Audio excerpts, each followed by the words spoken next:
¿Qué otras generalidades podríamos también asimilar luego de haber estudiado un poco, de haber entrado a familiarizarnos con la lengua hebrea, al menos con sus consonantes? Vamos a decir, lo primero que a mí se me ocurre es que la escritura que nosotros manejamos es lo que llamamos la escritura cuadrada. Vamos a ver cómo está nuestra lectura de hebreo, qué dice arriba. Lo de abajo significaría, lo podríamos traducir como escritura cuadrada. ¿Qué dice ahí? Ketav Meruba. Ketav Meruba. Recuerden que ese Shura, que lo vamos a estudiar obviamente específicamente, lo pronunciaríamos como una E muy cerrada, como una E de la lengua francesa. Meruba. Ketav Meruba. Ketav es escritura, Meruba sería lo que equivale aquí a cuadrada.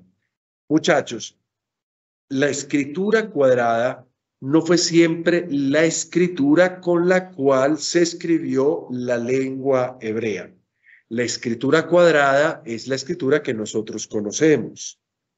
Es una escritura que, como ustedes ven ahí, y recuerden cuando estábamos repasando la escritura, yo hacía como una especie de cuadrito, porque la escritura tiende a responder como a esa idea en su representación. Sus formas son casi que basadas en figuras de tipo cuadrado, pues basta que las miren y se darán cuenta de eso, y por eso se le llamó escritura cuadrada, aunque en un tiempo también se le llamó escritura judaica. El uso es antiguo también. Nosotros ya encontramos manuscritos en el siglo III antes de Cristo, escritos en este tipo de grafía cuadrada. Y, digámoslo así, es una especie también de desarrollo de la escritura aramea. El arameo también se llegó a escribir así, en escritura cuadrada. ¿Cómo se escribía antes? Porque el hebreo se llegó a escribir antes. El paleohebreo sería la escritura antes del hebreo cuadrado. El paleohebreo, pues era la escritura que se utilizaba pues por mucho tiempo. Nosotros encontramos los primeros testimonios de paleohebreo, aquí lo ven ustedes. Esta es una pequeña piedra que se llama el calendario de Geser o de Geser. Bueno, hay mucha gente que lo pronuncia de maneras diferentes. ¿Dónde habría sido descubierto? Habría sido descubierto en Jerusalén en el año 1908 por un arqueólogo inglés, Robert Stewart. Y se llama el calendario, ¿por qué? Porque el calendario tiene una serie de inscripciones referidas a los meses y a una serie de actividades agrícolas y artesanales que se hacen en cada uno de esos meses. Se ha discutido mucho si eso era un canto, si eso era una lista, no se sabe exactamente eso qué era, porque en todo caso es un pedacito que lo vamos a ver aquí. Aquí ya lo pueden ver ustedes, se encuentra en este momento, uno diría, en Jerusalén, no. Con los motivos de la guerra, Segunda Guerra Mundial y de muchas otras cosas más, este tipo de artefactos arqueológicos terminaron dispersos por el mundo, entonces está en Estambul, junto con otra de las cosas más importantes que fue descubierta también haciendo arqueología en lo que se llamaría la ciudad de David, actualmente en Jerusalén, en el acueducto construido quizás por el rey Ezequías. Se descubrió lo que se llama la inscripción de Siloé, que también es muy famosa. Esa inscripción de Siloé también resultó allá en el Museo de Estambul. Entonces hay que ir a Estambul, a Turquía. A Turquía hay que ir sí o sí algún día, porque mucho de nuestro estudio bíblico pues se halla allá. Entonces hay que ir a Grecia, a Turquía es mejor ir empezando a ahorrar. Bueno, ¿por qué es importante esto? Porque, bueno, aquí ustedes pueden ver que hay una serie de inscripciones que son las que corresponden a esta forma de escribir la lengua hebrea que la llamaremos el paleohebreo. Aquí yo he sacado esas formas aparte para que las observemos. Entonces, bueno, ahí está el Aleph, ahí está el Bet, ahí está el Gimel, ahí está el Dalet, ahí está todo, pero está de otra manera que, bueno, se hacen un poquito más irreconocibles. Pero viendo las cosas como ustedes las ven ahí, uno podría confundir el Aleph en el segundo renglón con el último signo mirando hacia la derecha. Y en cambio, ese no es el Aleph. El Aleph sería el primer signo que ustedes están viendo de izquierda a derecha, como escribimos nosotros nuestra lengua española. Más adelante yo siempre iré dando como unos daticos de orden histórico porque eso también es importante irlo conociendo. A ver, ¿por qué digo que esto es importante irlo conociendo, queridos muchachos? Porque miren, este es el calendario de Geser o de Geser, que más o menos se dice pertenecería al siglo X antes de Cristo. Entonces uno diría, claro, del siglo X más o menos, no se sabe si realmente es paleohebreo o es fenicio. Pero lo cierto es que el paleohebreo y el fenicio utilizaron los mismos signos. Entonces no sabemos si lo que aquí está es en lengua fenicia o en lengua palehebrea, pero lo cierto es que utilizaron los mismos signos. Entonces, sí o sí, esta es, digamos, la grafía que se utilizaba para el paleohebreo. Pero yo quiero decirles, no es que el paleohebreo entonces pasó de moda y no se volvió a utilizar. ¿Por qué? Porque gracias a lo que se ha encontrado en Qumran, se han encontrado manuscritos que son incluso del siglo II antes de Cristo, pero que están escritos en paleohebreo. Entonces no es que la escritura cuadrada que terminó dominando, eso es cierto, hizo desaparecer completamente la escritura que llamamos paleohebrea, y quizás la palabra paleohebrea se queda corta para describir este tipo, era una manera también de escribir el hebreo, que se usaba con menos, digamos, intensidad en la época incluso de las comunidades monásticas de Qumran. Bueno, dicho esto, ¿qué más podemos decir nosotros al respecto de esta escritura? Nosotros nos hemos acostumbrado y nos acostumbraremos a estudiar en la escritura que llamamos judaica o cuadrada. Recuerdo el nombre de ella, aquí la ven ustedes, como para que no se olvide que Taf Merubah. Bien, otro aspecto que se desprende de esto que nosotros hemos estudiado, aparte de que no siempre se escribió el hebreo de la misma manera, es que el nombre, muchachos, de cada letra es un nombre bastante interesante porque también le da nombre a lo que nosotros llamamos alfabeto. Es decir, lo que nosotros conocemos como alfabeto, que propiamente es titulación para la escritura griega, porque las dos primeras letras son alfa y beta, nosotros la denominaremos también alefato, en virtud sobre todo de la primera consonante hebrea, alefato. El alefato hebreo, de ahora en adelante, más que alfabeto, el alefato, pero el concepto es lo mismo, solamente que el nombre propio para las letras hebreas es alefato, está compuesto esencialmente de consonantes y no de vocales o de signos vocálicos. Por tanto, cuando nosotros aprendemos el alefato, lo que estamos aprendiendo son consonantes y solo consonantes, como para que eso lo tengamos también nosotros como claro. Una cosa bastante interesante es que en el alefato hebreo ha sucedido lo que ha sucedido con muchos de los alfabetos, es decir, que las letras son acrofónicas. ¿Cómo así? ¿Qué es acrofonía? ¿Alguno sabe ese término a qué se puede referir? Letras acrofónicas.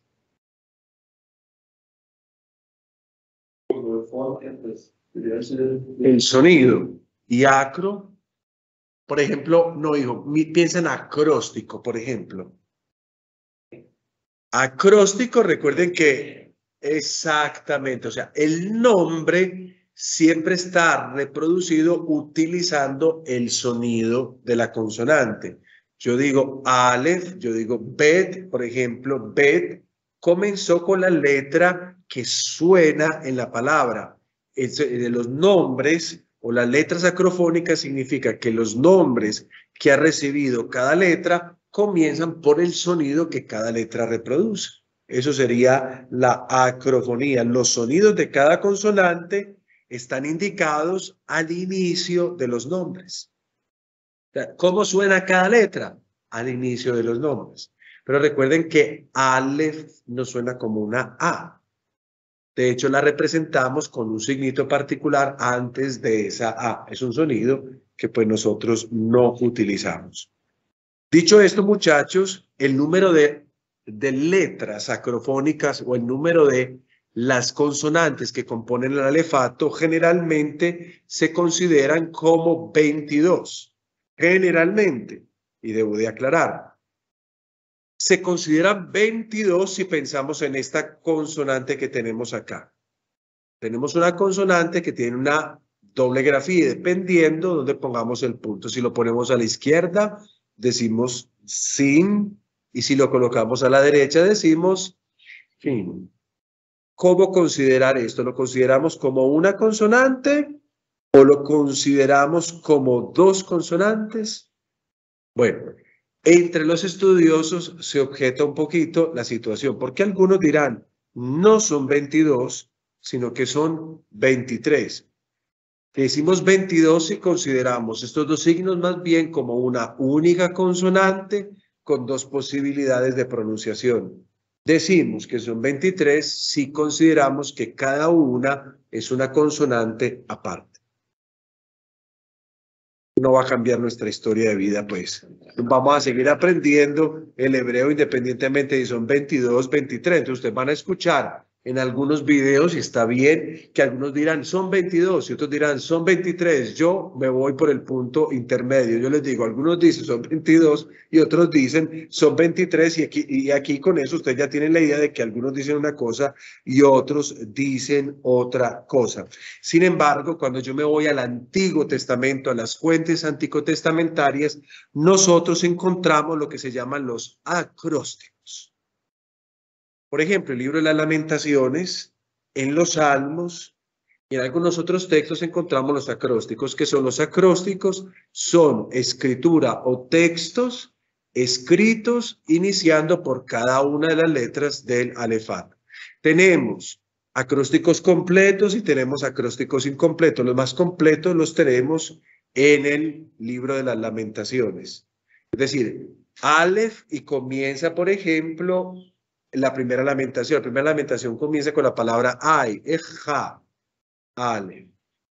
Entonces, cuando llegamos a la segunda estrofa tenemos bet. Entonces aparece una palabra, una frase completa, pero que comienza con una palabra iniciada por bet. Y así sucesivamente hasta concluir el alefato. Cuando nosotros hacemos esa descripción, encontramos que en el Antiguo Testamento no se hace una distinción ni con la sin ni con la shin. Es decir, solamente aparece para la estrofa que le corresponde a esta letra o la sin o la shin. Entonces, como si se asumiera que se trata de una única consonante, dando respaldo, digámoslo así, a la suma de 22 consonantes dentro del alefato hebreo.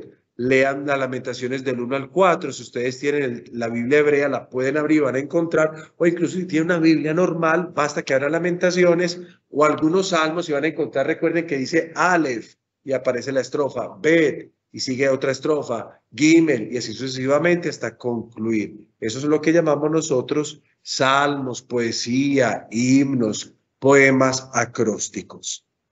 Y también encontramos algo peculiar, porque cuando estudiamos ese tipo de acrósticos, vemos que hay algo. Yo les enseñé a ustedes que el orden es Ain y después sigue la P.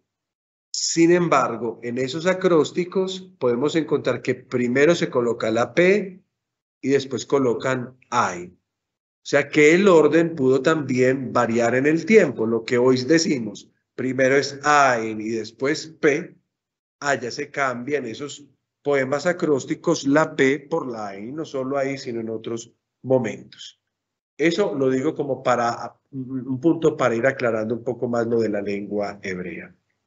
Además, por lo que hemos estudiado, hemos descubierto que hay 5 consonantes que se escriben de diversa manera, lo que llamamos nosotros consonantes con doble grafía, porque utilizan una forma especial, como ya lo vimos mientras asimilábamos el alefato, asumen una forma especial al final. Vamos a recordarlas e incluso vamos a poner ejemplos para que la leamos. Por ejemplo, si está al principio o está entre la palabra, la consonante, ¿cómo se llama esta consonante? Kaf se escribe así, como si fuera una C invertida para nosotros. Observemos una palabra que nos sirve como ejemplo. ¿Cómo se leería esa palabra? Kohav, que significa estrella. Bueno, lo importante es que aquí tenemos una grafía, pero también tenemos la otra grafía que si está al final, esa misma Kav al final, puede cambiar. Miremos acá cómo cambia al final.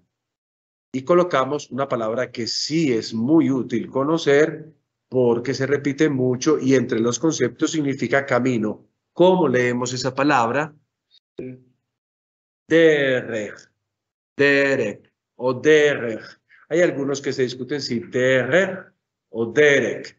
Nosotros vamos a estudiar cuál es la pronunciación justa de esa palabra, al menos en esta propuesta de la pronunciación de un griego, perdón, de un hebreo bíblico, no de un hebreo moderno, pues que obviamente tiene también sus propias normas y formas de pronunciación.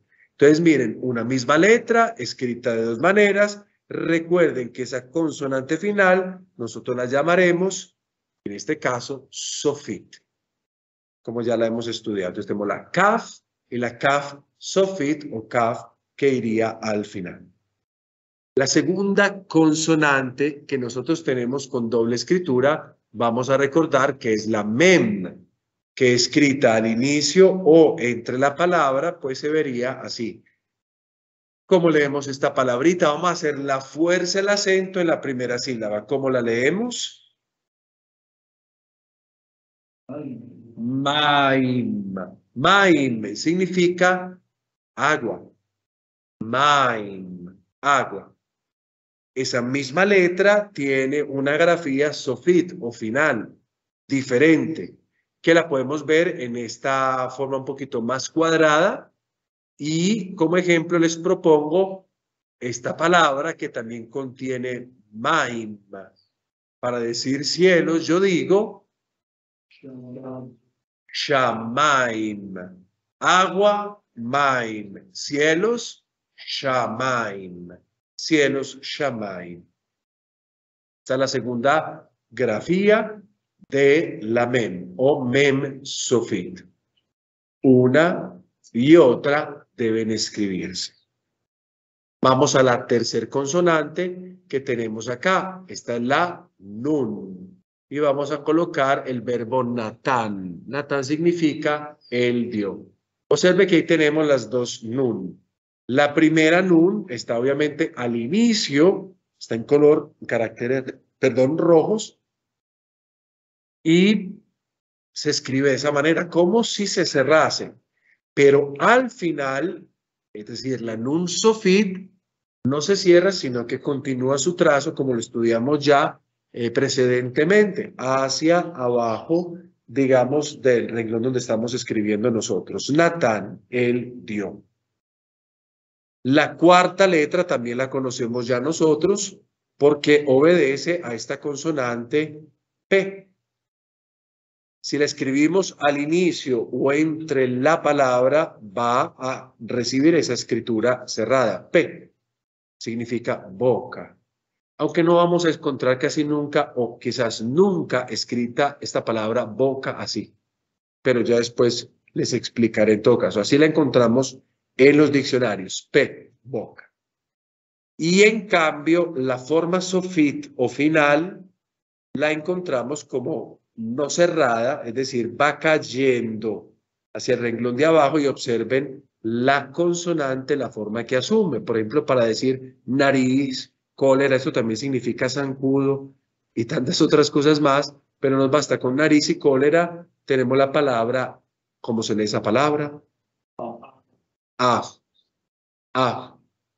Miren, esa palabra, nariz y cólera, ¿qué relación tienen una cosa o la otra? Puede ser que, claro, cuando tú te enojas, ¿dónde se ve? Somáticamente el enojo.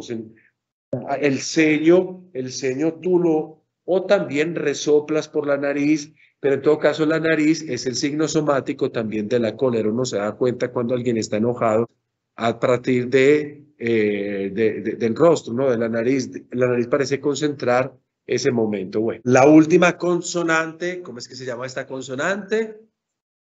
Aquí no la hacemos vibrante, z, sino z, sade. tzade. La tzade, que al principio esta palabra sí que la vamos a encontrar nosotros escrita y vale la pena ya irla estudiando. ¿Cómo se lee eso que está ahí escrito? Tzadik, que significa justo o recto, es un adjetivo. Tzadik, justo o recto, de ahí viene la palabra justicia, la sedaká, la justicia. Tzadik, observen, que comienza con una tzade y debe de escribirse de esa manera que ustedes ven ahí. Sin embargo, tenemos una tzade final. Cuando está al final, solo al final, la tzade sofit se escriben como ustedes ven en pantalla. Bueno, entonces miren esta palabra de acá, ¿cómo leeríamos tierra? También palabra muy utilizada. Tierra, país, bueno, eso tiene diferentes significados. Dejemos al menos para introducirnos con tierra. ¿Cómo leemos esto? Se recuerde que las palabras segoladas haremos el acento en la primera sílaba. Eretz. Eretz. Esto es claro para todos, muchachos. Para algunas de estas gramáticas que llamamos diacrónicas, es decir, que estudian la evolución de la lengua, se dice, y yo he llegado a encontrar, aunque pues yo no puedo probar esto en este momento, pues porque no traje aquí ninguna gramática, no la puedo anotar acá, no la puedo mostrar, se dice que las formas más antiguas de esta escritura son las sofit.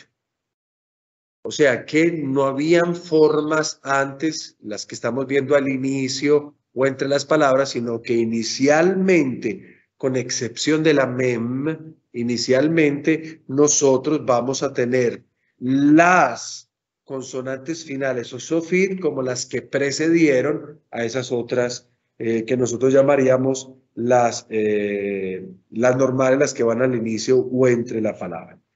Otra cosa que se desprende es que tenemos una considerable cantidad de consonantes guturales.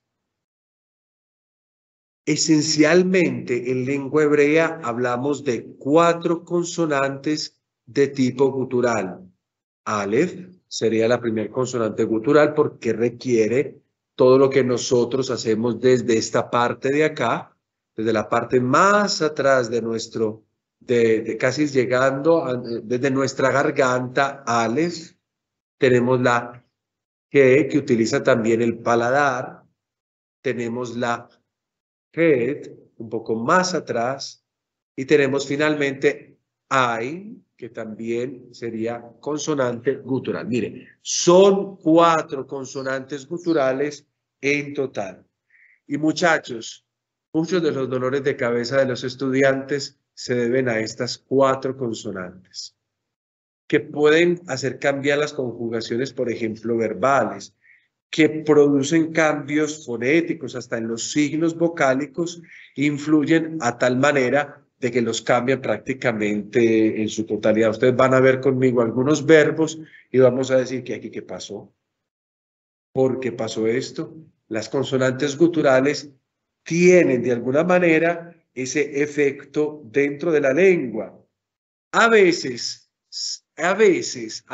la resh, nosotros la pronunciamos guturalmente, pero no es propiamente una consonante gutural. Pero a veces, muchachos, es tratada como si se comportase de una consonante gutural, aunque no lo es propiamente. No es consonante gutural, pero a veces se comporta como si lo fuera. Y también influyen algunos cambios fonéticos en las palabras en las que nosotros encontramos la consonante resh. Entonces, realmente, 4 consonantes nos interesan como guturales: Aleph, She, Het y Ain, y a veces Resh. Pero las 4 consonantes guturales son esas 4 primeras que hemos mencionado. Fuera de eso, lo último que yo quiero hacerles notar a ustedes, y que lo notamos cuando estábamos aprendiendo el alefato, son una serie de consonantes particulares que tienen doble pronunciación. Porque ahorita, cuando estudiábamos el alefato, pues nos dábamos cuenta de esa doble pronunciación. Apreciados muchachos, esa doble pronunciación todavía se conserva en algunas consonantes, mientras que en otras no sabemos realmente cuál sea esa doble pronunciación. Ya ustedes sabrán cuáles son esas consonantes. ¿Cómo se les llama a esas consonantes? Se les llama las begad kefat. Begad kefat, o si quieren puedes decir begad kefat.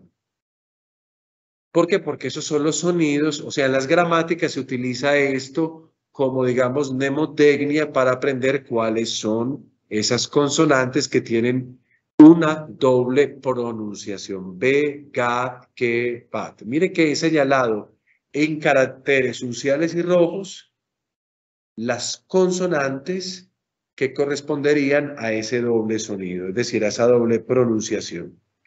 Y esa doble pronunciación va a depender de algo, de si llevan dagesh o si no llevan dagesh. Recuerden que el dagesh, que de ahora en adelante lo llamaremos también dagesh lene, después yo aclaro eso todavía mejor, eso tampoco nos vamos a atencionar con eso. El dagesh lene nos va a decir si pronuncio, si está presente, nos va a decir cómo pronuncio una consonante, si está ausente también, cómo la pronunciamos. Comencemos. La begad kefat. Por ejemplo, la B correspondería a la bet.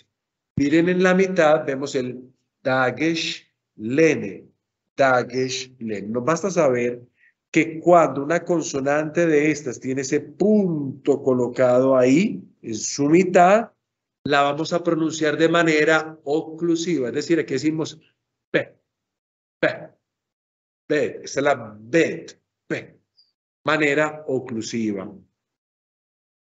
Cuando en cambio está ausente, es decir, el dagesh lene no se encuentra, deberíamos pronunciar esa consonante de manera aspirada. En este caso nosotros la volvemos labio dental, decimos vet.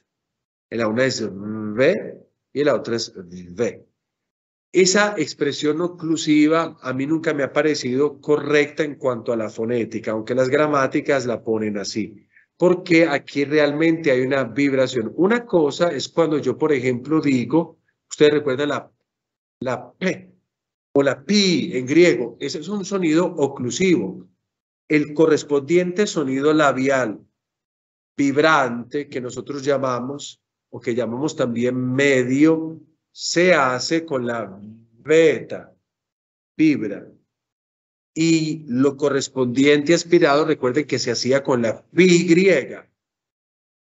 Entonces, yo no estoy muy de acuerdo con estos dos, digamos, estas dos clasificaciones que hacen que la B sea oclusiva y que la V sea aspirada. Sin embargo, yo tampoco puedo proponer una gramática nueva de la lengua hebrea porque esos son los términos que se expresan. Yo lo digo porque ustedes ya estudiaron griego conmigo y puede que se acuerden o no se acuerden de estas clasificaciones, pero es bueno al menos atender a la diferencia que hay entre ellas. ¿Se comprende esto que estoy diciendo? Entonces, bet, vet. La doble pronunciación viene con el siguiente sonido, ga, be, gad, kefat, que correspondería a la gimel, que con el dagesh lene sonaría g, pero ya no sabemos cómo sonaría sin el dagesh lene, entonces la seguimos pronunciando exactamente igual. También tenemos la bet, la gimel, y lo mismo pasa con la dalet, be, gad, dalet. Dalet con dagesh lene debería sonar de una manera y sin el dagesh lene de otra. En este caso, la pronunciaremos como una dental, la nuestra dental. Yo decía, podría de pronto sonar, pensaba yo cuando empezaba a estudiar esto y que estaba estudiando griego, sería que sonaba, por ejemplo, con las mismas formas del griego. Recuerden que el griego tiene una dental media, pero también tiene una dental oclusiva, que es la la tau, es la oclusiva, pero también tiene la dental aspirada, que es la beta. Pensaba yo, ¿sería que sonaría así? No se sabe. No se sabe y no se puede decir. Luego tendríamos la kaf. O sea, la kaf tiene una doble pronunciación, esa sí la respetamos. Kaf con dages lene suena como nuestra K, kaf. El dagesh lene suena como una especie de J española fuerte. Ja, kaf, miren eso. En este caso es oclusiva y raf En este caso sí es aspirada. B, G, K. Nos quedan faltando dos consonantes más. B, G, K, F, A. Son 6 consonantes. La siguiente es la P, que con el Dageslene suena como lo estoy haciendo de manera oclusiva. P. Sin el Dageslene suena de manera aspirada. P. Suena mucho entre nuestro ambiente, sobre todo latinoamericano, no una consonante labial, sino labiodental, como nuestra F. Tiende a sonar así. Pero si somos estrictos, como nos lo proponen los estudiosos de gramática, sonaría como una especie de pi griega, es decir, labial, pi. Finalmente, la última letra que tiene doble pronunciación sería la tav, tav, que también puede tener un dagesh-len en la mitad o puede no tenerlo, y si supiéramos cuál es la pronunciación de una y de otra, pues tranquilamente podríamos decir que una suena de una manera y que otra suena de otra. Vamos a trabajar lo que nosotros llamamos la transliteración. Cuando veíamos la lengua griega, hablábamos de transliteración como el medio que tenemos nosotros de pasar a nuestros signos una lengua que se escribe de manera diferente. La transliteración, recuerden que no significa pronunciación, en gran parte coincide, pero en otra parte no coincide. ¿Y por qué transliteramos? ¿Es esencial para aprender una lengua? No, en absoluto. La transliteración es una ayuda y sobre todo una ayuda para aquellos que no pueden tener contacto, que no conocen la lengua que nosotros, por ejemplo, estamos conociendo. Entonces, en el momento en que se escribe un artículo o un libro, a veces podía pasar que no aparecían las palabras o no aparecen las palabras en griego o en hebreo o en árabe o en lo que sea diferente a nuestra lengua como escritura. Entonces se utilizaba o se utiliza todavía hoy la transliteración, de manera que la gente que no puede acceder a este tipo de lenguas, pues obviamente pueda al menos leer y reconocer las letras de su propia lengua que un poco intentan hacer la mímesis. Por eso llamamos transliterar, es cambiar las letras a nuestros caracteres. Entonces, vuelvo a repetir, ¿esto es básico o vacilar para aprender hebreo? No, en absoluto, esto se podría omitir.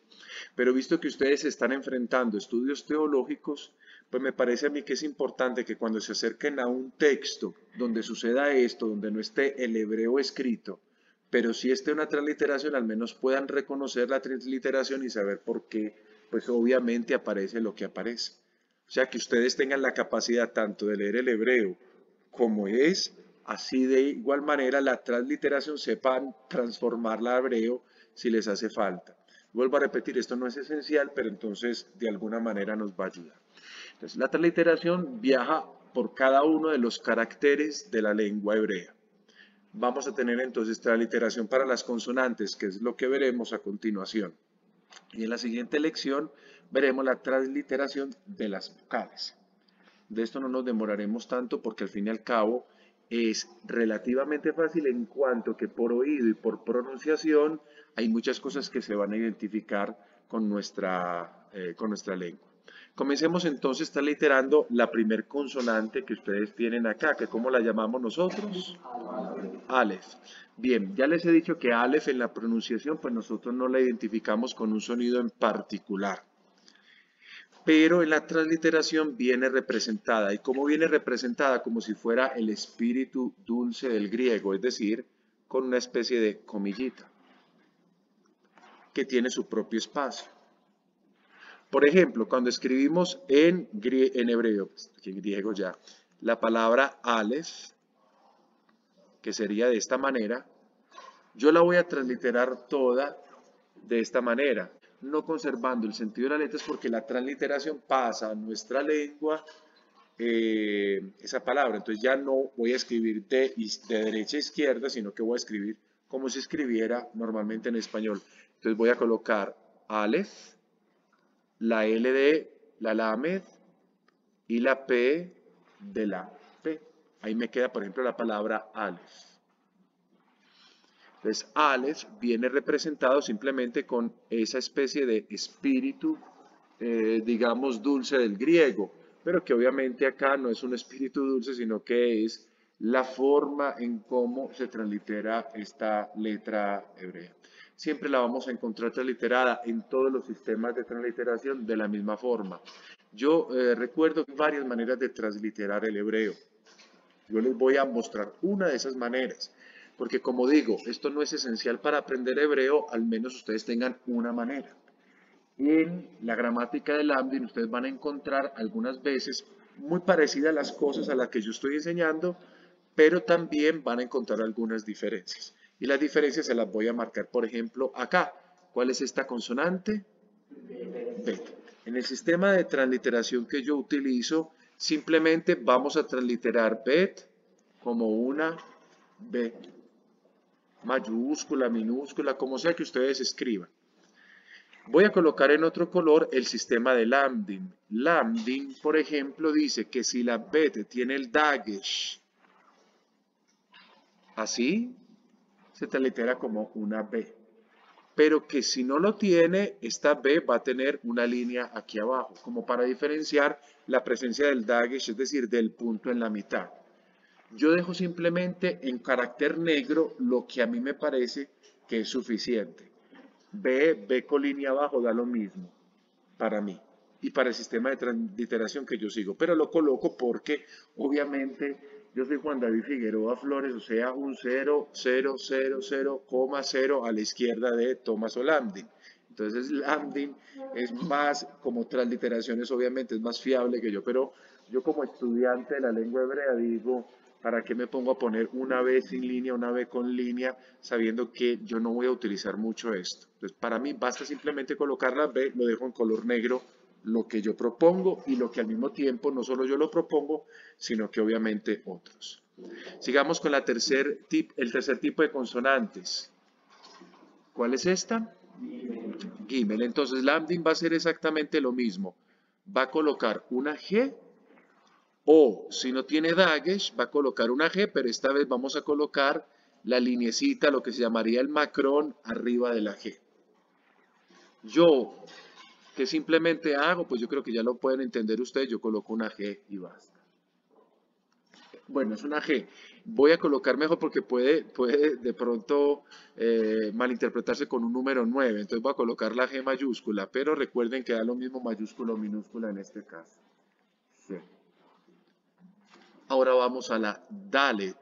Dalet, ¿cómo la vamos a transliterar? Vamos a transliterar también con una D, porque nosotros tenemos el sonido en nuestra lengua, entonces no hay ningún problema. Pero miren, yo creo que ya van cogiendo como la clave de este hombre llamado Thomas o Lambdin o de Lambdin.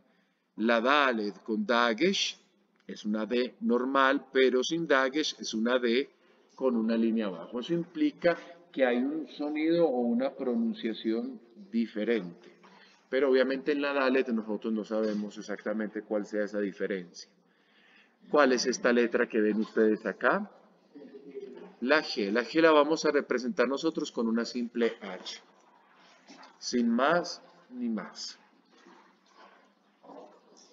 Obviamente una H que recuerden es una aspiración, entonces una aspiración suave. Yo digo G, G. Y ahora vamos a la siguiente letra. ¿Cuál es esta consonante? La Vav, que la vamos a representar nosotros con una W cuando nos toque hacer alguna transliteración. Por el momento no vamos a hacer transliteraciones. Las haremos cuando vayan apareciendo las palabras en hebreo, simplemente para ir practicando esto que nosotros vamos viendo. En algunos momentos, exactamente como se translitera, se pronuncia, en otros momentos, no. Vamos a la siguiente consonante, la Zain. La Zain la vamos a representar nosotros con una Z. En nuestra lengua, al menos aquí, como nosotros la pronunciamos en nuestro país, en nuestra región, pues nosotros no decimos Zain, pero lo más cercano a eso es la Z, que en otras lenguas sí tiene ese sonido. En italiano recuerden la palabra zanzara por el zancudo. Entonces suena ese zai. Simplemente una Z sin más ni más. La siguiente consonante es ¿cuál? La Het también la vamos a representar con una H, pero atención, para diferenciarla de la G, vamos a agregar un punto como un punto diacrítico aquí abajo de ella. Het, Het. Luego de la Het, ¿qué consonante debería seguir? La Tet. La Tet la vamos a representar nosotros también con una T. Pero atención, hay dos sonidos dentales oclusivos dentro de esta lengua. Tenemos la Tet y la Taf. Para diferenciar una de la otra, a la Tet también le vamos a agregar un punto diacrítico aquí abajo. Tet. Tet. De la Tet, ¿qué consonante debería seguir? Aleph, Bet, Gimel, Dalet, He, Vav, Zain, Het, Tet y Yod. Aquí tenemos la Yod. ¿Cómo la transliteramos? Los sistemas de transliteración nos ofrecen la Y. La Y es una manera de transliterar esta. Cuando yo digo niño, por ejemplo, yo digo Yeled. Mire, Yod, Lamed y Dalet. Entonces, para transliterar, simplemente yo voy a hacer esto. Yod, Lamed y Dalet. Si usted lee en un libro, por ejemplo, de exégesis del Antiguo Testamento, muchas veces van a aparecer estas cosas así, con esas tres simples consonantes. Entonces uno está leyendo, cuando uno no sabe hebreo, uno lee eso y uno dice, ¿qué se dirá acá? Yelede, porque aparecen obviamente las tres consonantes. Pero ya ustedes podrán decir, ah, no, esto no es Yelede, sino que esto es Yeled, por, en este caso, niño o infante. Que sigue la Yod. Muy bien, entonces aquí tenemos la Kaf. Cualquiera de esas tres cosas, incluso la Kaf Sofit, en lo que yo les propongo, debe transliterarse simplemente como una K y pare de decir ahí.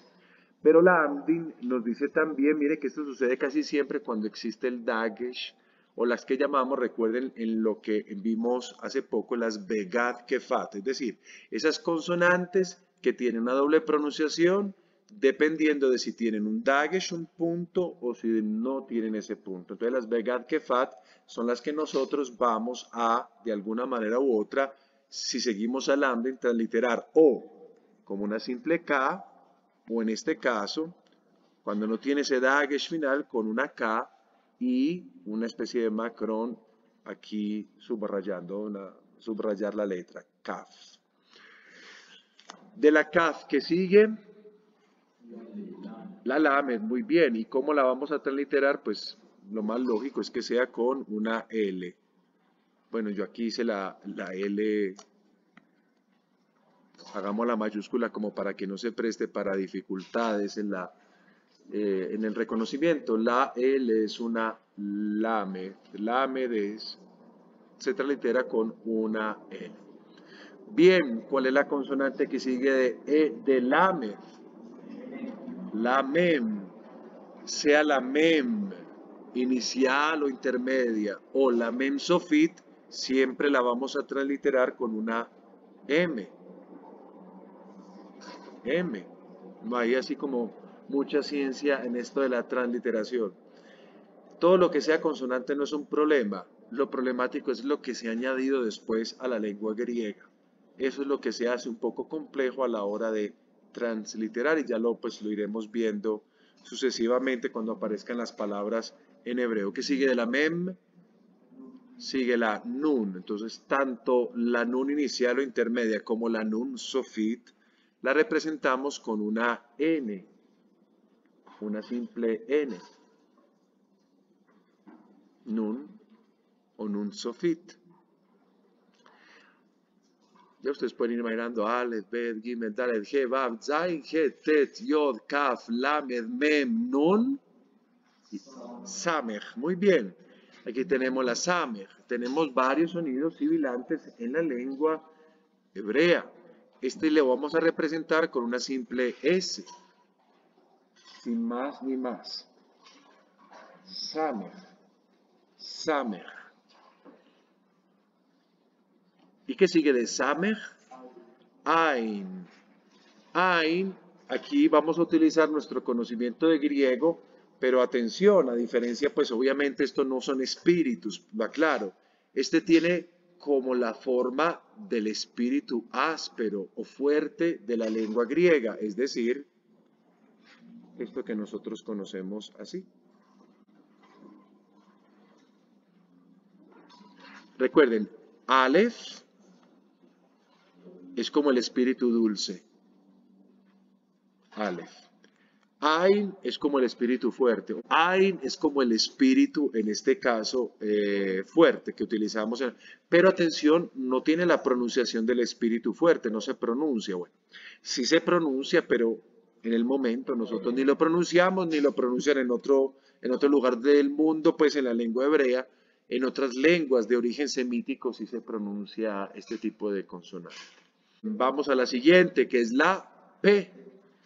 P en el sistema muy simplificado que yo estoy transmitiéndoles a ustedes, simplemente lo vamos a representar con una P. No importa si se trata de P inicial, intermedia o sofit. Pero me imagino que ustedes ya supondrán cómo se puede hacer esto según la teoría del Lambdin. Puede ser o una P, sobre todo cuando esta tiene dagesh. ¿Y cómo sería cuando no tiene dagesh? Una P, en este caso colocamos el macrón encima. Entonces, una P que simplemente le vamos a colocar ese macrón ahí encima. Luego de la P, que vamos a, ¿qué letra continúa? La tzade. La tzade. La tzade, recuerden que es como poner en conjunción una T y una S. Tzade. Tzade. ¿Cómo se representa una T con una S en el sistema de transliteración de nosotros? Basta simplemente que ambas cosas ustedes hagan la S como si fuera de la Samej, pero para diferenciarla de la Samej van a colocar un punto. Y aquí nos queda a nosotros Tzade. Tzade. Ahora vamos a la siguiente consonante que sigue de Tzade. Muy bien, la Kof. La Kof, que ustedes cómo creen se podría transliterar la Kof en el sistema de Lambdin y en el sistema que yo enseño es la misma cosa. No, la K ya la tenemos en Kaf. La C no existe en este sistema de transliteración, o sea, no utilizamos la C. La Q. La Q, vamos a utilizar en este caso la Q.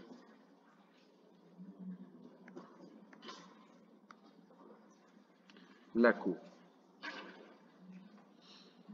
De Kof, ¿qué consonante sigue?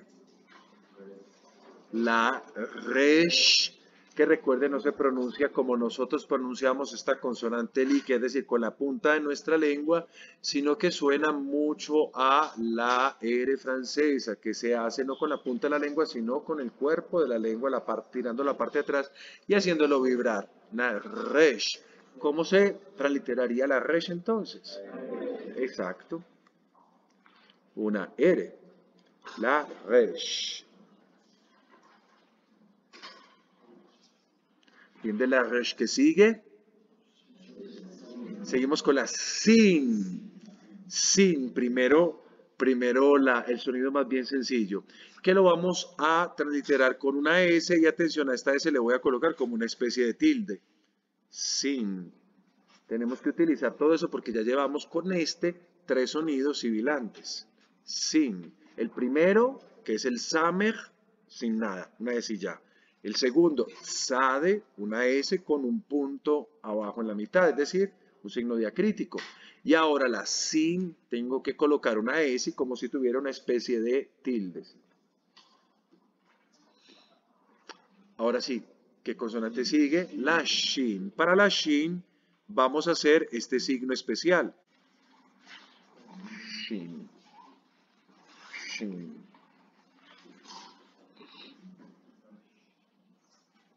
Shin.